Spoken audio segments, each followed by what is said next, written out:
Good morning class. Open your science book lesson number 9 air, water and weather.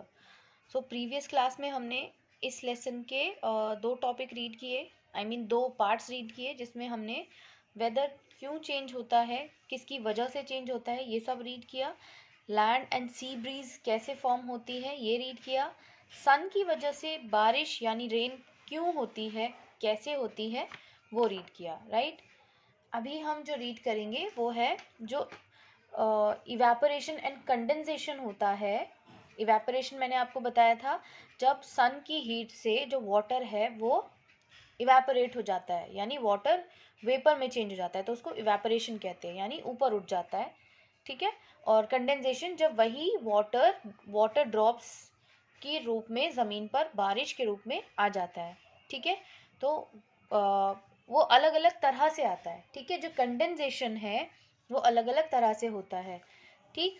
तो वही हम पढ़ेंगे, क्योंकि आपने देखा होगा कई आपके यहाँ पर तो क्या होता है, पानी की बूंदें होती है, वाटर ड्रॉप्स होती है। बारिश क्या होती है, वाटर की ड्रॉप्स ही तो होती हैं।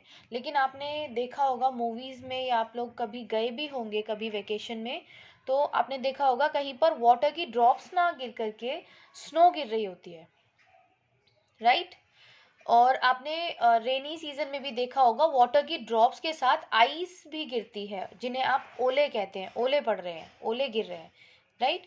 तो ऐसा क्यों होता है, तो हम वही एक एक जो टाइप से कंडेंसेशन होता है उसके बारे में रीड करेंगे, okay. So open your book, page number 58। First is hello. Hello क्या होता है, हेल होते हैं जो आप जिनको कहते हैं ओले, ठीक है। When raindrops fall, they sometimes as through a very cold region in the atmosphere. जब भी बारिश होती है ना, रेन ड्रॉप गिरती है यानी बारिश की बूंदें गिरती है, तो कभी कभी वो ऐसे एटमॉस्फेयर की ऐसी जगह से होकर गुजरती है जहाँ पर बहुत ज़्यादा ठंडा टेम्परेचर रहता है, ठीक है। Then they freeze and fall as hailstone. तो जो वाटर की ड्रॉप्स है वो उस रीजन से जब गुजर कर आ रही होती हैं जहाँ पर जो एटमॉस्फेयर है वो बहुत ठंडा है, तो वो वाटर ड्रॉप्स जम जाती हैं और इस तरह से वो हेल स्टोन का रूप ले लेती है, ओले का रूप ले लेती है, और ओले पड़ने लगते हैं बारिश के साथ, ठीक है। Hello stone. Have you ever seen tiny white hail stones falling from the sky? क्या आपने कभी छोटे छोटे वाइट कलर के हेल स्टोन्स को आसमान से गिरते हुए देखा है? Obviously yes. They look like tiny round pieces of ice. कैसे दिखते हैं वो? ऐसे दिखते हैं ना जैसे छोटे राउंड पीसेस हो बर्फ के। सो वाटर ड्रॉप्स के साथ हेल स्टोन्स भी आपको स्काई से गिरते हुए दिखेंगे। Next is snow. When water vapour passes through very cold air, it freezes into snowflakes. जब जो वाटर वेपर है, देखो वाटर वेपर ऊपर जाता है, जब हैवी हो जाता है, क्लाउड उनको होल्ड नहीं कर पाते, तो वाटर ड्रॉप्स के रूप में नीचे आ जाता है।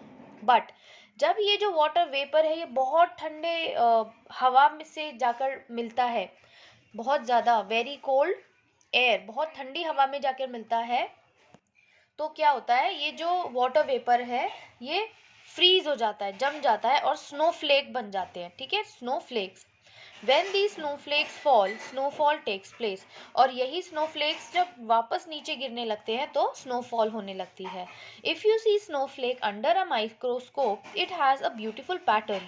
अगर आप एक snowflake को माइक्रोस्कोप में देखेंगे ना, तो आपको दिखेगा कि कितने सुंदर सुंदर पैटर्न में ये स्नोफ्लेक बनती है। No two snowflakes are alike. और सबसे ब्यूटीफुल थिंग पता है क्या है? आप गूगल करके भी देखना स्नोफ्लेक के पैटर्न। एक स्नोफ्लेक दूसरे स्नोफ्लेक से बिल्कुल अलग होती है, और हर एक स्नोफ्लेक का पैटर्न बहुत ही ज़्यादा ब्यूटीफुल होता है। हम जो स्नो देखते हैं ना, अगर आपने भी देखा होगा, अगर आप जम्मू कश्मीर की साइड कभी घूमने गए होंगे, तो स्नो एंजॉय करने गए होंगे, तो आपने देखा होगा, अरे ये तो पाउडर फॉर्म आप कह लीजिए, आइस का पाउडरी फॉर्म है। बट अगर उसके बहुत छोटे एक स्नो को अगर आप लेंगे ना, स्नोफ्लेक को, उसे माइक्रोस्कोप में देखेंगे तो आपको दिखेगा कि वो कितने सुंदर पैटर्न्स में बना हुआ है, ठीक। Next is fog. When clouds form very close to the ground it is called fog. Fog क्या होता है, जब जो क्लाउड्स फॉर्म होते हैं ना वाटर वेपर से, जब वो जो ग्राउंड है ज़मीन से बहुत पास में फॉर्म हो जाते हैं तो उससे क्या बनता है, फॉग बनती है। आपने देखा होगा विंटर सीजन में ज़्यादातर क्या होता है, कभी कभी बहुत ज़्यादा ऐसा धुआं जैसा लगता है, सामने कुछ दिखता नहीं है, तो वो क्या होता है, वो फॉग होता है। When there is fog, we cannot see clearly. जब फॉग होता है तो हमें क्लियर भी कुछ दिखाई नहीं देता. The air becomes full of water vapor which condenses on dust particles and smoke in the form of very tiny droplets of water. और these form the fog. और यही क्या फॉर्म करती है, फॉग फॉर्म करती है। मतलब ये जो वाटर वेपर है, जब वो कंडेंस होता है तो वो किसके साथ मिल जाता है, कंडेंस होना आपको पता है जब वो नीचे आता है, ठीक है। वेपर मतलब ऊपर जाना, कंडेंस मतलब नीचे आना। तो कंडेंस होता है, किस में मिल जाता है, वो जो डस्ट पार्टिकल होते हैं ना उसमें मिल जाता है, और स्मोक में मिल जाता है, धुएं में मिल जाता है, जिस वजह से क्या होता है, हमें कुछ भी दिखाई नहीं देता है क्लियर, ठीक है। इसी वजह से फिर फॉग फॉर्म होता है। तो फॉग में क्या होता है, स्मोक भी मिक्स होता है, डस्ट पार्टिकल भी मिक्स होते हैं, जिससे हमें कुछ भी क्लियर दिखाई नहीं देता है फॉग के time. In foggy weather drivers use yellow lights so that they can see a longer distance.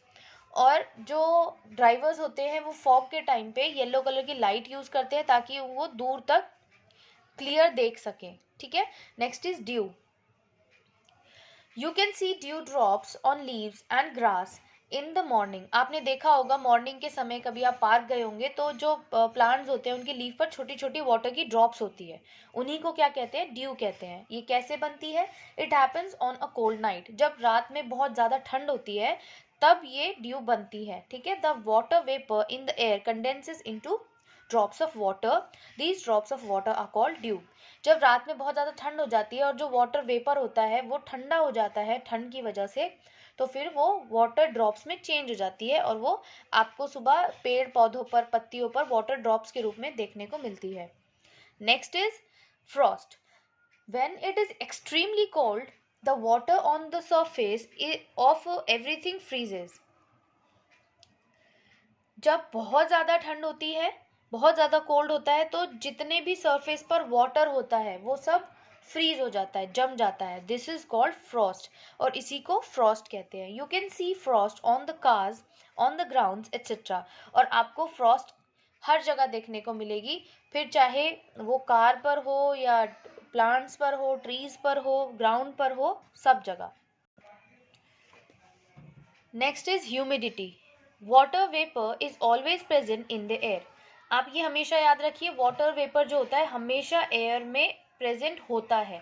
ऐसा नहीं कि एक टेम्परेरी टाइम के लिए वाटर वेपर हुआ फिर टेम्परेरी टाइम के लिए, क्योंकि ऐसा तो नहीं है, रेनफॉल हमेशा होती है, 12 मंथ्स रेनफॉल ही होती है, कभी कभी होती है, एक सीजन में होती है, रेनी सीजन में, तो इसका मतलब वेपर भी तभी होता है, ऐसा नहीं होता। वाटर वेपर हमेशा एयर में अवेलेबल रहता है। Warm air carries more water vapour than cold air. जो गर्म हवा होती है उसमें वाटर वेपर ज़्यादा होता है as compare to cold air. ठंडी हवा में वाटर वेपर कम होता है, गर्म हवा में ज़्यादा। कैसे, वो मैं आपको एक्सप्लेन कर चुकी हूँ। हवा जब वाटर वेपर होता है तो वो ऊपर, वो लाइट हो जाता है और ऊपर उठ जाता है, एयर में मिल जाता है। तो सिंपल सी बात है, गर्म हवा होगी तो उसमें जो वाटर का वेपर है वो भी ज़्यादा होगा, तो वार्म एयर जो है उसमें वेपर ज़्यादा होता है। The amount of water vapour carried in the air is called humidity. और किसी एयर में कितना अमाउंट है वाटर वेपर का, वो उसकी ह्यूमिडिटी होती है, ठीक है। In hot places which are near the sea और in summer after the rain humidity is very high. Humidity सबसे ज़्यादा कहाँ होती है, जो पानी के पास का रीजन होता है, जैसे सी या रिवर के पास का जो रीजन होगा वहाँ पर ह्यूमिडिटी ज़्यादा होगी, क्योंकि वहाँ वाटर वेपर ज़्यादा होगा, और इस वजह से वहाँ पर, क्योंकि ज़्यादा वेपर है तो ज़्यादा ह्यूमिडिटी है। और इसके अलावा रेनी सीजन में ह्यूमिडिटी ज़्यादा होती है, क्योंकि आसपास बहुत ज़्यादा वाटर होता है, वो ज़्यादा वाटर होता है, ज़्यादा वेपर होता है, ज़्यादा वेपर होने की वजह से एयर में ह्यूमिडिटी बढ़ जाती है।